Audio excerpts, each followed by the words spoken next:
on! Yeah! Go! Go! Welcome back to West Ham United.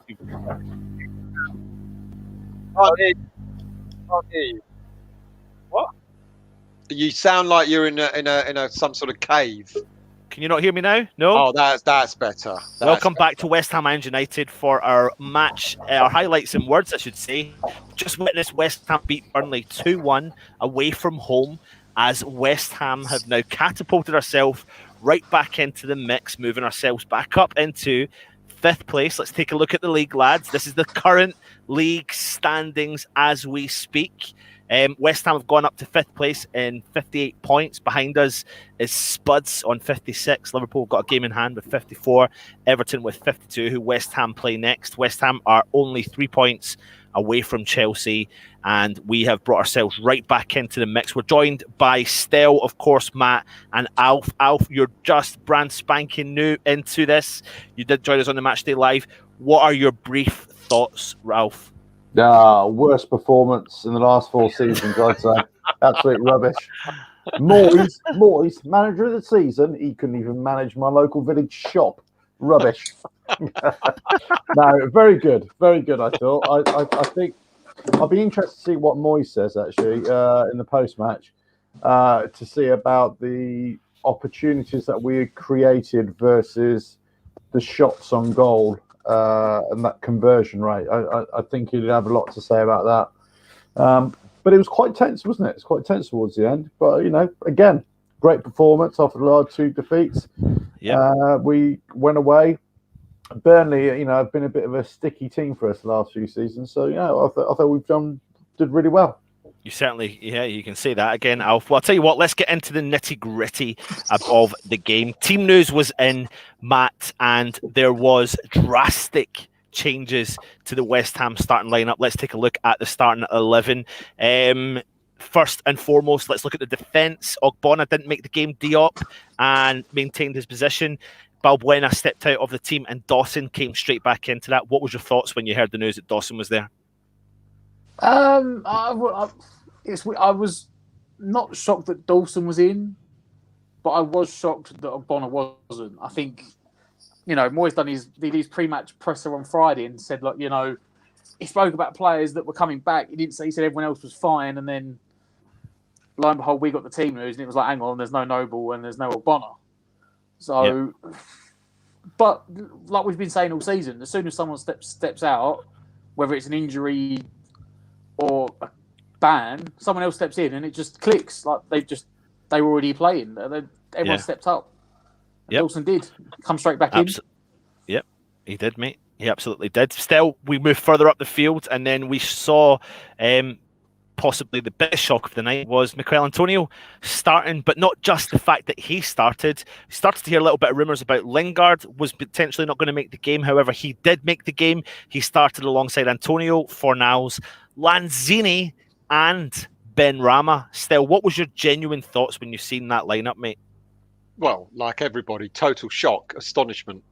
I even went as far as to say last week that I doubt very much Moyes would ever put Lingard and Ben Rama on the pitch at the same time. And not only does he do that, but he goes and puts Lanzini on and Antonio on, and just about every attacking player we've got in the squad all on. And I was shocked. I was really shocked because I was asking all day about team news and stuff like that, and no one mentioned Antonio. And then later on in the day, it was beginning to creep. Oh, we're hearing about Antonio, but at the same time, as you mentioned, at the same time as mentioning Antonio, we were hearing that Lingard might not make it, and neither of those stories seem true. So for Moyes to have gone out and put a team like that, an attacking lineup like that, is great, but really shocked. Yeah, didn't think it would ever happen. Absolutely. And Alf, as usual, that man Chris Wood stepped up for Burnley. I mean, we were always fearful of it. However, we did do the preview the night before, and we had Dan on from Cricket Field NTV, who predicted that it would be the same team that they had lined up against Wolves, and they did go out with the same team. And when you looked at the Burnley team there, there was definitely a threat in Chris Wood, who at the time had scored 6 goals in 7 games against West Ham. Of course, he stepped up today and scored a penalty. We'll come on to that in a minute. But what do you think of their lineup, Alf? Yeah, it's what I'd say is it's typical Burnley. It's very sort of direct, and they sort of played that sort of direct style for a lot of the early pressure in the first half. So yeah, I mean, it was kind of, it worried me because I thought, well, actually they've been doing the last game especially they did really well. So I thought that might cause us a few problems, especially with the way we were lining up as well. I thought with that, it was a bit of a risk by Moyes actually. Again, I liked it, but I thought it was a bit of a risk. Yeah, absolutely, mate. Absolutely. Well, I'll tell you what. Let's get into Am I wrong? Am I being too negative there? I don't know. No. I don't know if it's I don't really know if it is, to be honest. I think there was more shock from most West Ham fans, to be honest, when you looked at the lineup. I think we've become so accustomed to Moyes playing a defensive-minded team. 5 at the back, or more defensive midfielders than there are attacking midfielders, that when he comes out with this, we all sit there and we go, he's almost made us become unaccustomed to it. So when he does it, you're absolutely right, Alf. When he does it, you kind of think, oh shit, is that a little bit too open? Yeah. I thought maybe the balance might be wrong. I thought maybe there wouldn't be enough defensive work, but no, it worked out all right. Absolutely. Well, I'll tell you what, let's get into the nitty gritty of the game. Matt, first 15, 20 minutes, there's no ifs or buts about it, and no denying at all that Burnley were actually playing the style of football that we thought West Ham were going to turn up and actually play with all the creative players we had in the midfield. What was your thoughts in the first 15 minutes when Burnley had really pretty much most of the possession and all of the play?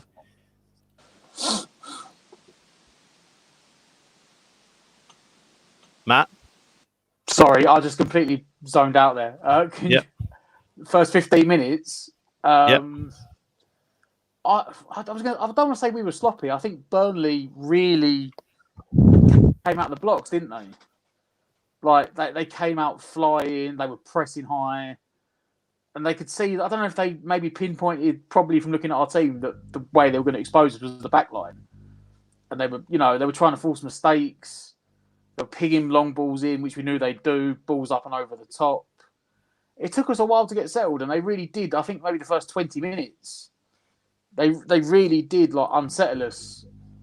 And of course, that's that exact way of playing is how they unsettled us, and they moved on and won the penalty. Which, if we get into it, it would get. You know what? Looking back at it, I know some people said, I still thought Diop had a good game. I think the second half he did, but the first half, it was a poor mistake. Like the ball went over the top, and I said it in the live stream. The first thing you do is, as a defender, you don't let the ball bounce. You cut it out. Yeah. Well, let's talk through that penalty, Matt, in particular. Still, the ball, like you said. Like we all said, the ball was played in to the box and questionable defending from Diop. Souček brings down Chris Wood, and it's a no-brainer. It's definitely a penalty. I mean, Diop's defending there. I mean, he was at fault for that, but there was no arguing that Souček pulled the man down, and it was a penalty to Burnley. Yeah, it was a penalty. But Diop was a little bit shaky at the start. But I did sort of say playing on the left side of defence for Diop doesn't really suit him. And I think the reason why he kept getting caught out a little bit maybe is because he's not accustomed to that side of the pitch. I don't know, making excuses for him. I don't know, but he kept allowing the ball to bounce, didn't he, Diop? And he seemed a little bit hesitant. But I think he grew into the game. I think he got better. But without a doubt, it was a penalty. Defensive naivety. Souček felt he had to cover. It was a soft penalty, but it was a definite penalty. Yeah, and that man himself, Chris Wood, he stepped up. He put the ball into the back of the net, and that's him scored 7 goals in 8 games against West Ham. Alf, there's always that kind of player, isn't there? There's always that player that will turn around and get a goal against West Ham, no matter what, and if they haven't been performing, etc. But he done the job, and he made Burnley go 1-0 up. However, that did feel a little bit like that was the rocket up the bums of West Ham team to switch the performance around on its head. And the lead only lasted 2 minutes. Great attacking play by West Ham, and it was a fantastic cross from Vladimir Soufal at the top right-hand corner, and Antonio was there to head the ball into the back of the net, beating 2 defenders. What was your thought when Antonio got the equaliser? Well, I thought, great move, great response. All I could think of at the time, when I saw it, was that it was pretty much, in previous years we would have lost our heads by then, whereas now we go 1-0 down. It doesn't really matter. We can still put up a fight. Great response and a great movement as well. And I think that really, from that point onwards, the quality of our play just got better and better. All I would say about that goal is I don't think Antonio had any right to get that ball. For me, that's a really poor defensive error. But it was a great finish. Great header. But those defenders should be looking at themselves thinking, how did we let Antonio just have a free header there? If that was like a Chris Wood who got a free header, in between Dawson and Diop, I would be looking at them very seriously and thinking, what the hell are you doing? But that's what Antonio gives us, though, isn't it, Matt? I mean, he gets stuck in, he gets in between the defenders. He seems to be in the right place at the right time, and that's what he did. But he didn't just do it then; he done it a couple of minutes later. The lead only lasted about 10 minutes, a couple of minutes. Obviously, we equalised. However, we took the lead when Benrahma sent a fantastic, sensational cross from the left into the box. Antonio nips in and gets a goal. Benrahma with the assist. Talk me through that goal, mate. Well, I was just talking to Stel about it just before we finished in the match day live, and we were talking about the impact of Creswell coming back into the team. And although he wasn't actually directly involved in the play. If you go back and watch it, because we had Creswell on the left-hand side with his left foot, when Benrahma's cut back in, the defender couldn't go and close him down. He had to sort of jockey because Creswell overlaps around the outside of him, caused him to go, well, hang on a minute, do I go with the runner? Do I go with the man with the ball? And like you said, that let Benrahma put the ball on his right foot, and he whipped a brilliant ball into that corridor of uncertainty where it's sort of on the edge of the 6-yard box. And with an in-swinger as well, no defender wants to touch it because it goes in the back of the net. It's still too far out for the keeper on his line to come and get it. And you said Antonio just, with that goal scorer's instinct, really, made that run in between the centre-backs or the centre-back and the full-back, and just toe poked it, just barely scraped it, just get enough on it to redirect it into the back of the net. Both goals, in fairness, for Antonio, were strikers' finishers. We keep saying Antonio's not a striker, but the runs he made for them 2 goals, poacher finishes. Certainly, the second one. I thought Antonio had a fantastic game all around, though. The way he was picking up the ball and driving at their defence. He caused them so many problems. The way he was picking up the ball, turning the defenders inside out, he was great. I thought, I was saying to TikTok Boy, it was the best. I think this is the best. One of the best performances I've seen, but I think it's the best I've ever seen Antonio playing. And it's funny and it's ironic, and it's ironic, Alf, innit? When he's been injured and people least expect him to start, he comes in and he puts in a performance like that. But something I want to mention is that literally a couple of minutes after him getting a second goal, he's within inches of getting a hat trick straight away. As soon as big shout out there to Ironclad. Seamus Clark, unfortunately, the landlord of Carpenter Arms, who suddenly passed away today. So may he rest in peace. To Seamus, thanks for letting us know that, Ironclad. But literally a couple of minutes after him getting his brace goal, he nearly came back in and got himself a hat trick. Still, I mean, he did have plenty of chances today, but he's still done enough to get the victory over the line, didn't he? Yeah, he did, and like I said about the second goal, poacher's goal, but.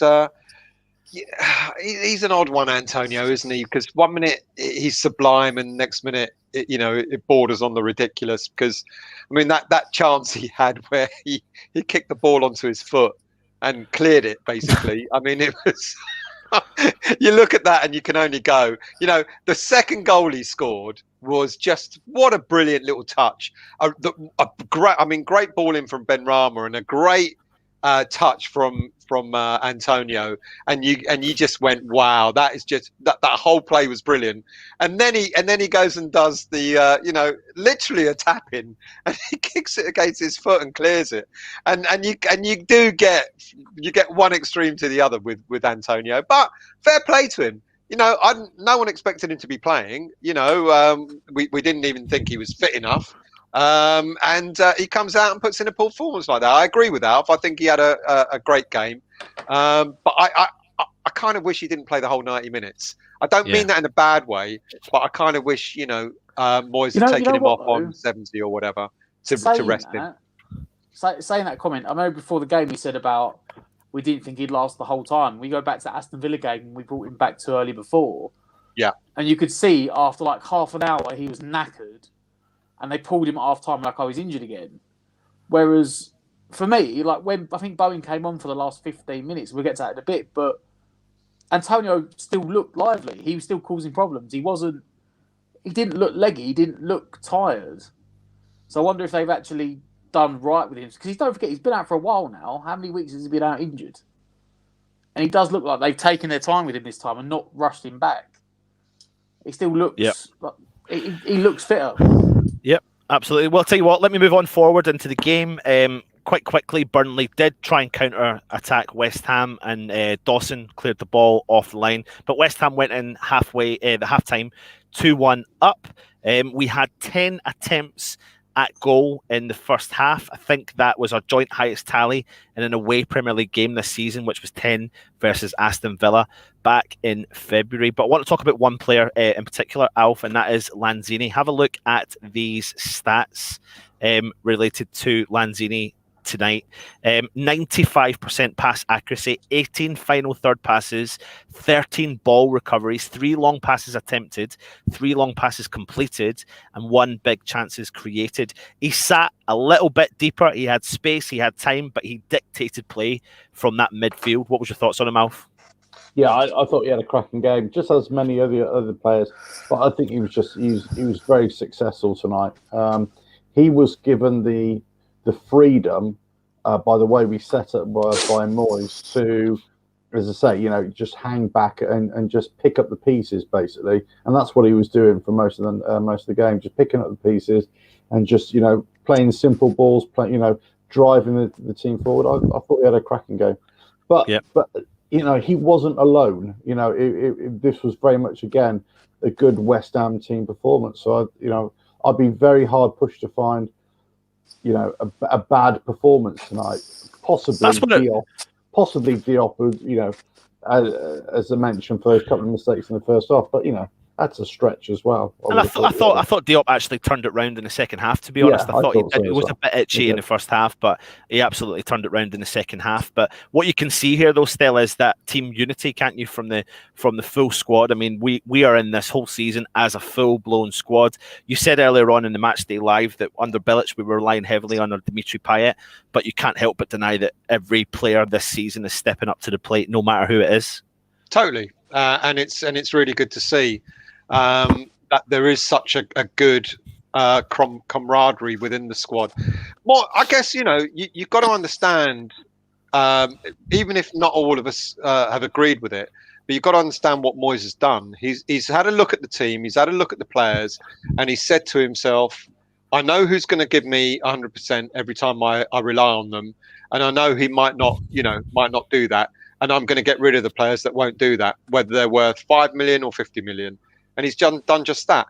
Did we all agree with what he did? Not necessarily. I kept banging on about I thought Allaire should have stayed and stuff like that. But who am I? I don't see what's going on in the background. And yet, what Moyes has done is he's built a squad of players that are closely bonded and closely knit. And I think, what people think what people want him to do in the summer, they keep saying we've got to buy 5-6 players and blah blah blah. Moyes ain't going to go and do that, because what Moyes will do is he might just say, I want 3 players to add to the squad I've got, just to keep that bond, And I know people are going to be perplexed by it, but what Moyes has done is he's built such a camaraderie amongst those players, and that's what's got to. So that's why this season is a better season than the Bilic season, because as you guys have just said, you lose one player from injury or whatever, in steps someone else, and they put in a performance as good as, if not sometimes better than. Who would have thought Lanzini would have had the game that he had today after not playing almost for the whole season? I think Lanzini had 1 start. That was his 2nd start of the season, and he's put in a performance like that. You know, and it's brilliant. It's just brilliant, But there's no denying, though, there was a few squeaky bum moments. I mean, Jay Rodriguez came on as a substitution, and he had a couple of decent chances in the box, didn't it? Ping pong. Talk me through that. Again, I don't want to dig him out because I think he done well, but it was like a long diagonal ball, and Diop won the header, but he didn't get any distance on it, and it only went about 5 yards. I don't know who had the first shot. It might have been from a position maybe Brownhill. Drilled one back across to it was going in the bottom corner, and Fabianski's parried it, done well to get a hand on it and save it, but it bounced out. Again, I don't know if it was first one was Vidra maybe or Wood, and it was a brilliant block 3 yards out from Soufal, and then it just deflected straight to Rodriguez, and he's on the back post about 4 yards out, and at that point I'm thinking, oh no. And maybe that's the bit of luck we've been missing in the last couple of weeks, when the team's had that big chance and they haven't taken it. Because if you go back to the Newcastle game, they had when they had their chances, they took them. The Arsenal game, the Leicester and the Wolves game. This is the first time in a couple of games where we've had that bit of luck. When they've had that big chance, they haven't taken it. Yeah. And that's when I started thinking maybe this is going to be our day, because if you don't take that sort of chance, you're struggling. Let me read them. Is good for a goal. Yeah, we got the game over the line. We got the 3 points. Let me read you some stats related to the game and also for the season. West Ham have scored 2+ goals in 11 Premier League games in 2021, a figure that only Manchester City can better. West Ham have both scored and conceded in 20 different Premier League games this season, more than any other side. Since his Premier League debut in September 2015, Antonio has scored 19 headed goals in the Premier League, with no player managing more in that time. He has also scored, someone asked earlier on, 45 Premier League goals for West Ham, 2 away from Di Canio to become West Ham's all-time Premier League goal scorer. Only Tim Cahill, Chicharito and Gabriel Jesus have scored more Premier League goals, with 100% of them coming from inside of the box, than West Ham's Mikel Antonio. And West Ham's Soufal has provided his 6th Premier League assist of the season. Among defenders, only Hammer's teammate Aaron Cresswell with 7, and Everton's Lucas Cresswell with 7, and Everton's Lucas Digne with 7 have registered more as well. Listen, Cresswell, Soufal, Cresswell was brought in. What did you think of Soufal today, Alf? Okay, my feelings about Balbuena. I think he's one of my favourite players. And I was talking to my lad about Hammer of the Year and all that kind of stuff. Soufal for me has just been brilliant all season. I love the way he plays. I love his enthusiasm. I love the way he gets up the right hand side, putting in crosses. Great, absolute great performance today. So for me, Soufal gets man of the match. I know. Everybody won't agree with me. But no, what do you think? I was going to say. I think he had a great game. I thought he had a really good game. Still, Happy Hammer thinks Cresswell was man of the match. What do you think, Still? I think Benrahma. I mean, you could give it to 3 or 4 players tonight. Yeah, you could. But I think Benrahma had a point to prove, and he proved it really, really well. He came in and he was buzzing on the ball all the time, creating chances, building up the play. And the irony is, he was doing what we were expecting Lingard to do, and he kind of almost took over that mantle and said, "I'm as good as I can do the same. I'm as good as that, and create the second goal as well. I mean, but you could. I think Soufal was great. I think Lanzini was great. But I think Benrahma kind of just nicked it for me. Interesting. Let me ask you this then. Okay, about Moyes, about his starting 11. I still don't think, and this is touching what you were saying before, Stel, but I think Moyes has been evolving this team and evolving the way he picks a side or picks his first 11 according to the opposition. Whereas when he first came in, he was just forced to pick 11 because he didn't really know what to do with the players. He's weeded out some of the players who we didn't want, that weren't working hard enough. He's got a great set of lads there now working for each other. So I think there are certain players who start without question if they're fit, and there are certain players that he's still not sure about if they fit in the starting 11. So here's where I'm at with the ones he's not sure about. Lanzini, Benrahma, Bowen, and these are all kind of midfield players where he's not sure. Left back, right back. Well, there's only Krez and Soufal. In the middle, it's going to be a toss up between Dawson, who's had a fantastic season, and Ogbonna if he's fit. And then up front, well, there's only one, isn't there? That's Antonio. So and then obviously Jesse Lingard. But everybody else, for me, if you take Rice and Souček out of that mix, then it could be anybody in that midfield. I agree. I'm with you. I think he does. I think he does pick players to suit the opposition. That he's now gotten to know all the players he's got available to him, and he knows where the gaps are going to be come this summer and what he needs to improve this team. Yeah. And I think he does. I think he treats games like American football coaches do. I've said this before, where he will, he'll look at the opposition and say, right, I know I can get Benrahma to get something out of this game. I know I can get Bowen to play in a particular way for this game, etc., etc. I think he does. I think he does that. He does that meticulous analysis.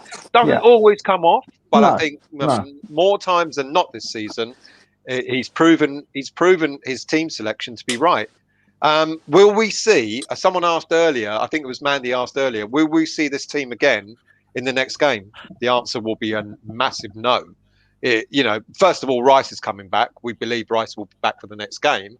But even if Rice didn't come back, I just couldn't see him. I can't see Moyes playing this team against Everton in the next game. He'll tinker it because, as you just said, Al, he'll change the lineup to accommodate who we're playing.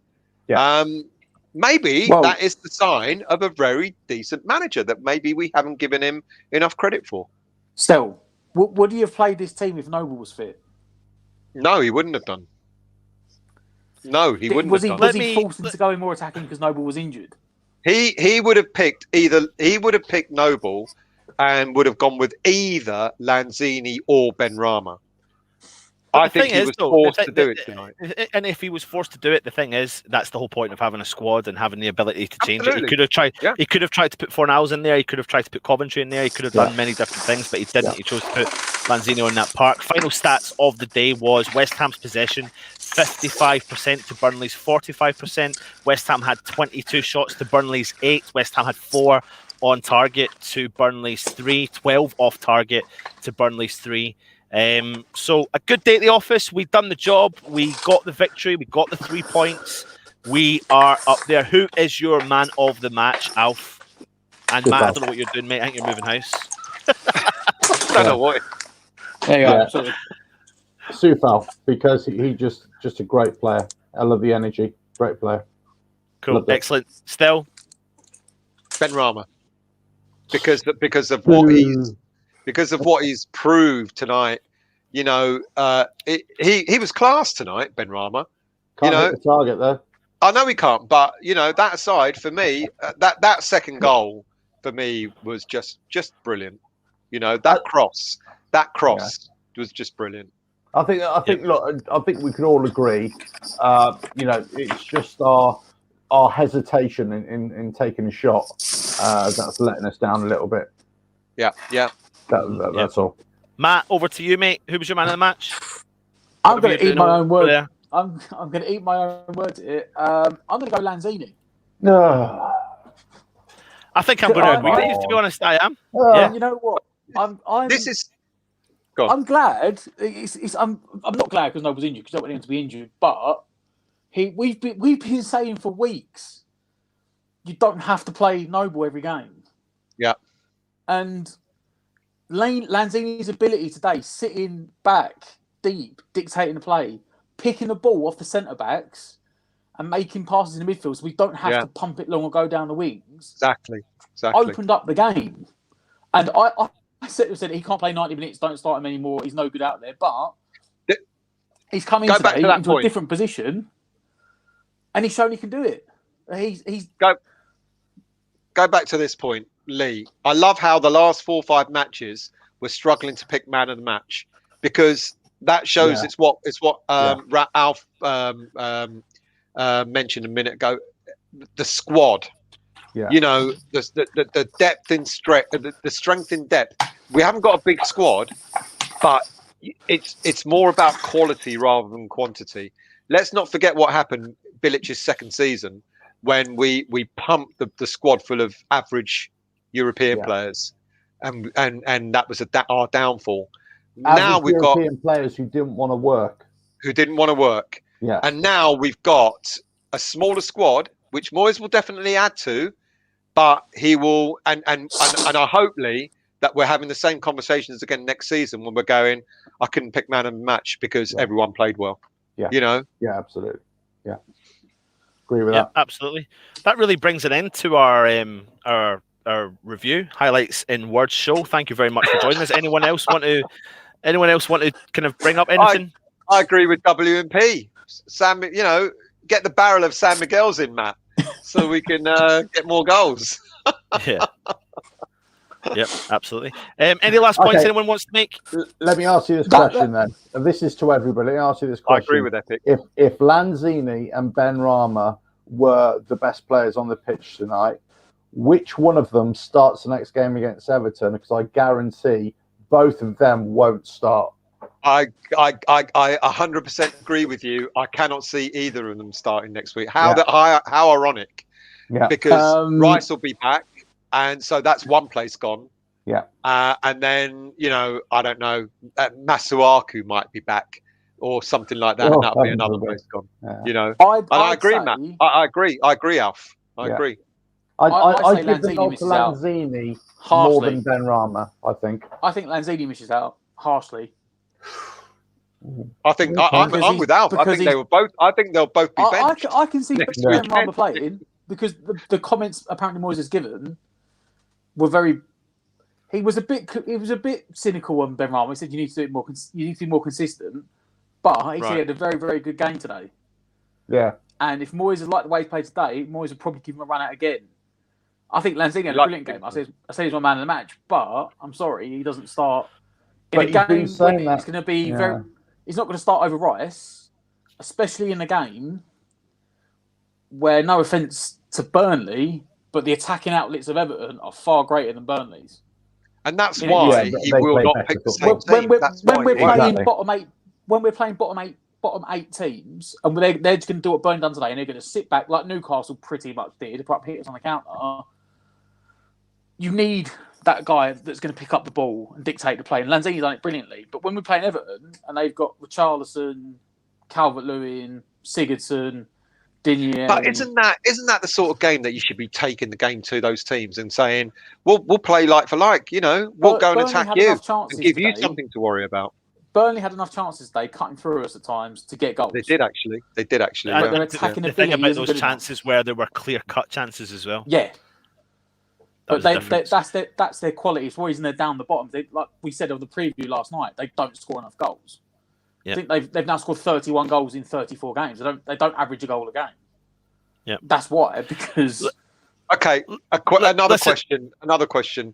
If Noble's fit, does he start? No. You know what? No. If Rice isn't fit, Lanzini would start. Yeah. Because Lanzini's done Noble's job, and for as much as I say that Lanzini's not got the legs, he was a far greater mobile unit than Noble. He knows how to use better the ball passing better ability. with no disrespect to Noble, but he knows how to use the ball better. And it's yeah. you know, it's one of the ones where he's been forced into making that change today because Noble's not fit, and he maybe he's hit another masterstroke and found out, oh, hang on a minute, Lanzini can play there. Yeah. Yeah. Listen, that brings an end to our review, highlights and words. Make sure you do like, comment, and subscribe. Going to play the video for you just now.